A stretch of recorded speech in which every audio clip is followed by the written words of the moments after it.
A couple of weeks ago, I was at a gig and I was handed a chart that I believe was purchased from a big and legit publisher, or so I thought. So to me, there was no reason to doubt the accuracy or the effectiveness of the chart. But when we ran through the song, I noticed there was a part where everybody just played weird chords. And then after that, I revisited the part and I just realized that that weird sounding chord was G sharp over G flat. And I immediately know what just went wrong.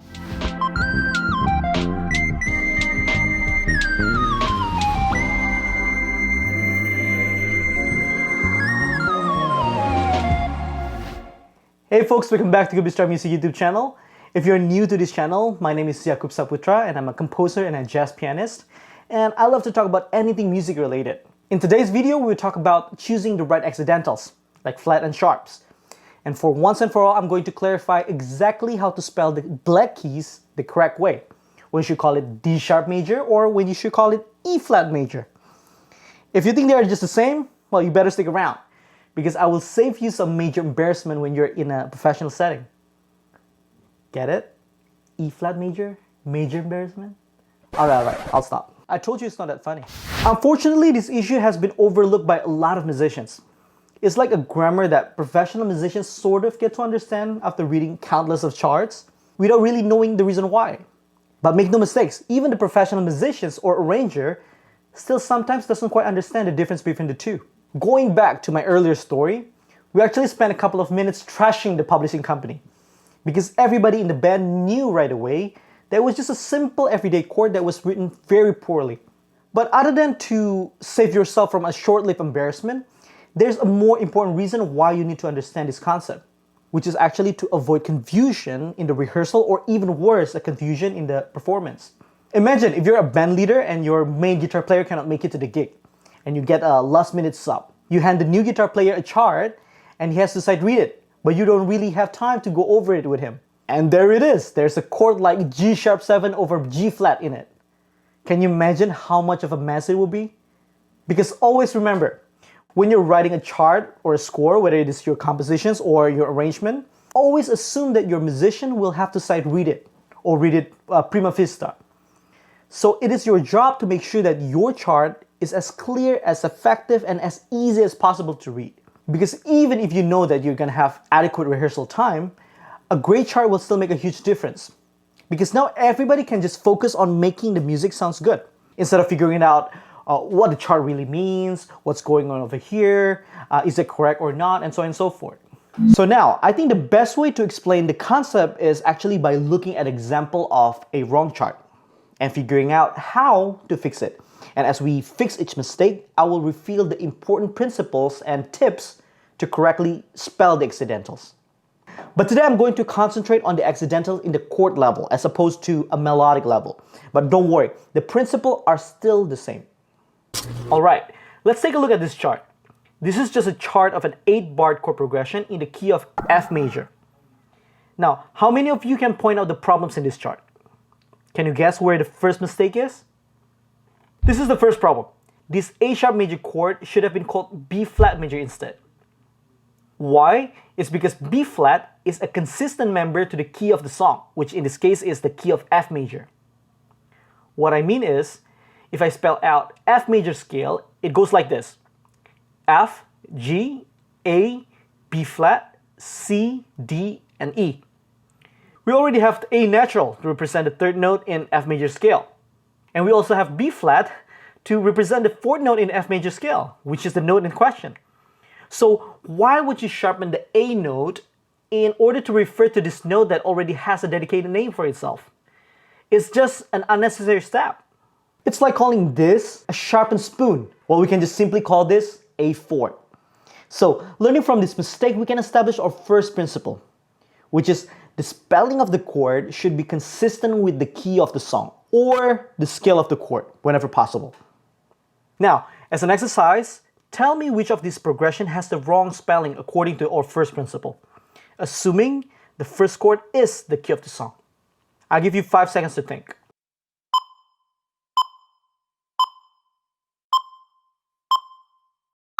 Alright, let's start at number 1. The answer is G flat minor. G flat minor is the wrong spelling here. It should have been called F sharp minor, because it's the third note in the D major scale. How about number 2? The answer is F sharp major and A sharp minor, because it should have been called G flat major and B flat minor, which is the 4th and the 6th degree in D flat major scale, respectively. Alright, let's go to number 3 now. How many of you think that E sharp minor 7 flat 5 is the wrong one? Anybody? Well, the answer is none of these chord spellings are mistaken. They're actually all valid spellings. If you first thought that E sharp minor 7 flat 5 is wrong because the E gets sharpened, well, my friend, it's just the 7th degree of the F sharp major scale. So it's actually correct. Because if you lay out F sharp major scale, it goes like this: F sharp, G sharp, A sharp, B, C sharp, D sharp, and E sharp. I know it sounds counterintuitive because we could have just easily called it F instead of E sharp, right? But unfortunately, no. That will be theoretically inconsistent.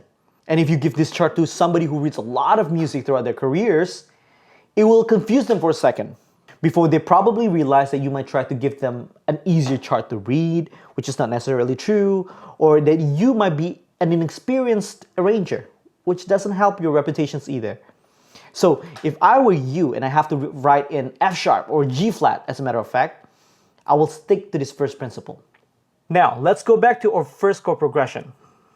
We just fixed the first mistake, right? Which is from A sharp to B flat. But how about the rest? Did you see any other mistake? If you say it's the 4th chord, yes, you're right. There is a problem with the spelling of B flat minor over C sharp. It's actually not because of B flat minor, because it's just a borrowed chord and there's no problem with that whatsoever. And it's not because of the slash chord either, because you can virtually superimpose any chord with any bass line, hence the slash chord. If you say the C sharp is the problem, now we're getting somewhere. So for the short answer, this chord should have been called B flat minor over D flat. There are actually 2 problems with this particular slash chord combination. First, the problem is in the inconsistency between the sharp and the flat in one chord. When you're talking about accidentals, which is flat and sharp, you're actually talking about direction. Flat goes to the left and sharp goes to the right. So it's always better to write accidentals in one directions, whether it is in the context of a chord progressions or in the context of a single chord combinations, like the example of B flat minor over D flat chord. That actually is our second principle. Why is that? Simply because it's easier in our brain to compute in one directions than to compute in 2 different directions. So if B get flattened, it's better to have D that get flattened too. So both can slightly go to the left. That's actually easier on our brain to think that way, rather than B goes to the left and C sharp goes to the right. I guarantee that kind of chord will take your performer seconds to figure it out, which is actually not a good thing. Remember, we want our players to be at ease when they are reading our music in order to minimize mistakes in their performance.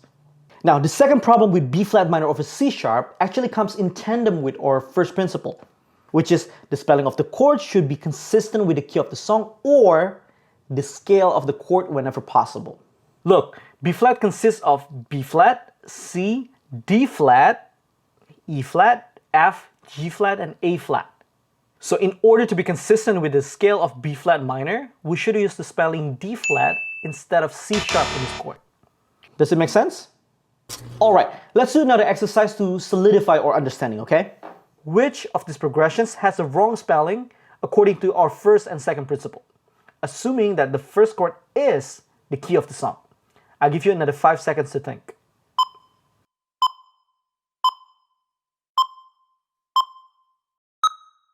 Alright, let's see number 1. The first mistake is the G minor over A sharp, which is supposed to be G minor over B flat instead. Correct. Why? Because the scale of G minor has B flat instead of A sharp as the 3rd degree. Alright, let's go to number 2. The mistake is on A flat over F sharp, which is supposed to be A flat over G flat instead. That's easily because of our second principle, which is a one-directional principle. It's easier for our brain to compute both elements to be flattened as opposed to one being flattened and the other one being sharpened. If you can point out those 2 mistakes correctly, congratulations, because you're ahead of the editor in the established publisher I talked about in the beginning. Well, so far we found 2 mistakes in our first chord progressions, but there's one more mistake in there, and this one is more nuanced. What I mean by that is this is more of a judgment call rather than a clear error. Can you guess which one I'm talking about? Yes, I'm talking about the D sharp major chord right there. Now, if you want to judge it based on the first principle, D sharp would not apply because the key of F doesn't have either D sharp or E flat. And if we judge it based on the second principle, which says it's always better to write accidentals in one direction, it does not apply too, right? Not entirely true. But again, it's a judgment call more than anything. But with a solid thought process though. And when you can make this judgment on the fly, you can pat yourself in the back because you are now in the elite league of musical nerds. Oh no! Well, to give you the short answer, the D sharp here should have been called E flat instead. And to explain this, we have to look at the broader perspective. So we're going to bring the famous circle of fifths into the conversation. Now, in the circle of fifths, if you're going clockwise, you are going through the order of major keys that have sharps, isn't it? G has 1 sharp, D has 2 sharps, and so on until F sharp that has 6 sharps. And if you're going counterclockwise, you are going through the order of major keys that have flats, isn't it? F has 1 flat, B has 2 flats, and so on and so forth, until G flat that has 6 flats. Notice that we stop at 6 sharps and 6 flats, which happen to be the same note. Because passing that will be unnecessary because we have simply a better alternative. It's better to have a key of D flat with 5 flats rather than having C sharp that has 7 sharps. And it's better to have a key of B with 5 sharps rather than having C flat that has 7 flats. Do you see my point now? So I'm going to call the right hemisphere a sharp environment and the left hemisphere a flat environment. But remember, we are only talking about major scale here. And notice here that we don't have D sharp major scale, but instead we have E flat major scale. With the same logic, we can make a judgment to call the chord in question E flat major instead of D sharp major. Still not convinced? Let me explain it from a different angle, okay? Why don't we spell the C major triad together? It's C, E, and G, isn't it? How did you get that? That's because you built a C major triad by first taking a C major scale and establishing C as the root. You skip one note, we got E. Skip another note, we got G, isn't it? With the same process, now let's build the D sharp major triad. First, you have to take D sharp major scale, which hardly exists, but let's build it anyway, for the sake of the argument. In fact, let's just take the first 5 notes of the so-called D sharp major scale, which is more than enough to build a major triad. So there would be D sharp, E sharp, F double sharps, because we can just simply skip the F and go directly to G, right? And then G sharps, and lastly, A sharp. And if we build the triad out of these notations of D sharp major triad, it will be D sharp, F double sharps, and A sharp. Do you see how complicated it gets? And now let's compare it to the E flat major triad, which is simply E flat, G, and B flat. Now you can see, right, that it's a clear better alternative. And don't you dare spelling D sharp major triad as D sharp, G, and A sharp, because that would be highly inconsistent with the concept of building a triad. And plus, look how weird it is when we notate it in the score. It no longer resembles the shape of a triad anymore. Try to show this to your performer and see how their confidence in your ability as a composer quickly plummeted. This is what would happen if you continue with the wrong concept to begin with. You will end up with a never-ending problem down the line. Now, by presenting all this evidence, we really have the case now to reject the idea of D sharp major triad altogether, because we have an obviously better alternative, which is E flat major triad. Now, I want to give you a very useful tip. This will save you hours in figuring out which black key should be called flat and which black key should be called sharp. But this tip will only apply to a standalone black key that doesn't belong to either the key of the song or the scale of the chord. So it's basically a modal interchange chord. So for a major chord on a black key, it's safer to use flat because they reside in the flat hemisphere, as we discussed earlier, And trust me, you will have a much easier time spelling out each note when necessary. And for a minor chord on a black key, it's safer to use sharp instead of flat. Why is that? Because if I turn the circle of fifths into its relative minor equivalents, now look where all the black keys are. Now they are in a sharp hemisphere. Did you see that?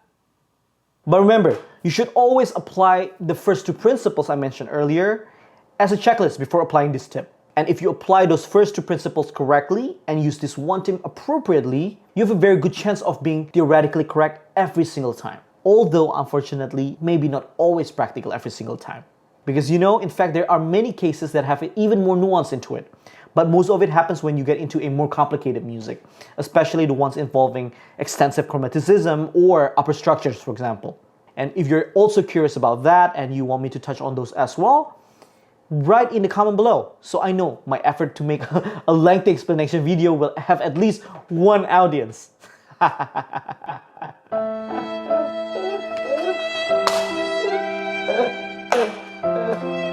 Write in the comment below. In this video, I know we only discussed about the accidentals in the level of chords. But as I said earlier, the two principles that I gave you still hold true on the melodic level. But you have a specific instance where you can't decide which accidental to use, you can always write in the comment below. I will answer it as soon as I can. And hopefully we get to hear also from fellow musicians what they think about your specific instances. And if you find this video useful, please don't forget to smash the like button for the YouTube algorithm, the subscribe button, and don't forget to turn on the notification bell so you're not missing out on the next video. And the best compliment you can give me is by sharing this video with your folks. So thank you so much guys for hanging out with me today. I see you in the next video.